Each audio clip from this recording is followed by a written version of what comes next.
আসসালামু আলাইকুম এভরিওয়ান, কেমন আছেন আপনারা সবাই? আশা করি ভালো আছেন। আলহামদুলিল্লাহ আমিও ভালো আছি। তো আরেকটি নতুন ভিডিও নিয়ে আপনাদের সঙ্গে হাজির হলাম। আশা করি আজকের ভিডিওটি আপনাদের ভালো লাগবে।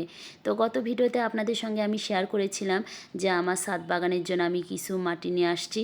তো মাটিগুলো আর সন্ধ্যাবেলা ছাদে উঠাতে পারিনি, কারণ সন্ধ্যার থেকে ছিল ঝুম বৃষ্টি।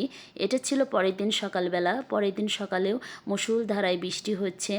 আর আমি তো গত ভিডিওতে আপনাদের সঙ্গে শেয়ার করেছিলাম যে আমি দুটো ড্রাগনের গাছও নিয়েছি। তো ভাবলাম এই বৃষ্টিতে গাছগুলো লাগিয়ে ফেলি। তো এই তো গাছগুলো লাগালাম। আর আরেকটা ভিডিওতে আপনাদের সঙ্গে আমি শেয়ার করেছিলাম যে আমি কিছু বীজ বুনেছি, সেই বীজগুলো থেকেও চারা গজিয়েছে। ভাবলাম এই বৃষ্টিতে আমি চারাগুলো ঠিকঠাক করে লাগিয়ে ফেলি। তো এই তো লাগালাম।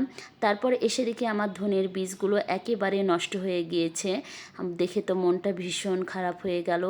আসলে ছাদ বাগান করা খুব একটা সহজ কিছু না, খুব ধৈর্যের প্রয়োজন। যার ধৈর্য আছে সেই ছাদ বাগান করতে পারবে। তো আমার শখ আছে, সেজন্য মনে হয় ধৈর্যটা কাজ করে। তো পুরা ছাদ বাগান খুঁজে খুঁজে দেখছি আর কি গাছ ঠিক করা লাগবে। তো দেখে ঠিকঠাক করে দিলাম।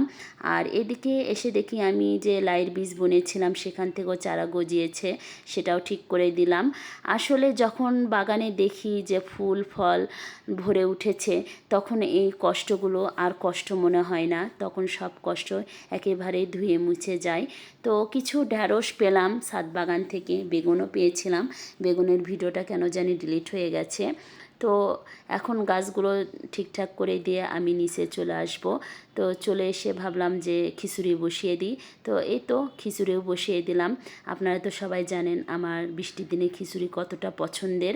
তো এখন বসে বসে খিচুড়ি খাবো আর বৃষ্টি এনজয় করব। তো আমার মতন কারা কারা এরকম নরম খিচুড়ি পছন্দ করেন অবশ্যই আমাকে কমেন্টে জানাবেন। তো খিচুড়ি খাওয়া শেষ করে ভাবলাম যে আমি কি যেন একটা খাইনি। আসলে আমার চা খাওয়ার ভীষণ নেশা। তো চা বানাতে ইচ্ছা করছিল না, মনে করলাম যে একটা কফি আছে, কফিটাই বানিয়ে ফেলি। তো কফিটা বানিয়ে আমি বারান্দায় বসে বসে এখন কফি খাবো আর বৃষ্টি দেখব। তো এই তো আমার কফিটা খাওয়া শেষ করে আমি আবার রান্নাঘরে চলে আসছি দুপুরের রান্নাবাড়ি করার জন্য। ভাবলাম রান্নাটা শেষ করে নিই। তো এই তো দুপুরে রান্নাবাড়ি কী কী করব সেগুলো তো দেখেই ফেললাম। আমি আমার ছাদ বাগান থেকে যে ঢ্যাঁড়স নিয়ে আসছি, ঢ্যাঁড়সের চচ্চড়ি উঠাই দিয়েছি, একটু মুরগির মাংস রান্না করেছি। এই তো আজকের ভিডিও এই পর্যন্তই। সবাই ভালো থাকবেন, আমার জন্য দোয়া করবেন। আসসালামু আলাইকুম, আল্লাহ হাফিজ।